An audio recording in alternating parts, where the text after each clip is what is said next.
ए लिट्टी जी साहब। भाई 1000 समझ में आवता। हाँ। चोका भाई 300 समझ में आवता, लेकिन है चिल्लर समझ में नहीं आवा। चौराहा पर के भिखारिया हफ्ता दल है आपके। अच्छा। भिखारियों को ना छोड़ीला साहब। अच्छा सुनो सन, एगो बात सुनो सन। आए कौनो मालदार चमेली बाइक भेजी। हट मालदार पार्टी ढूंढसन।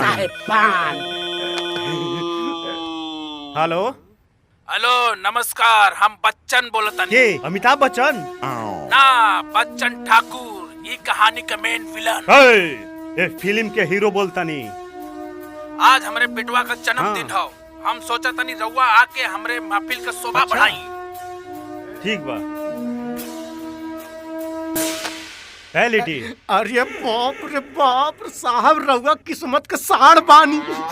मतलब थाना में पैर पड़ते ही धान के पेटारा लग गई। इस समझी कि शहर के सबसे बड़ी मछली खुद ही चल के जाल में फंस गई। अरे सर जी, मछली ना, मगरमच्छ कही, मगरमच्छ। अब तो शराब, शबाब, कबाब मेरे सर जी। जवाब पे लगा रे नमक इसकी का।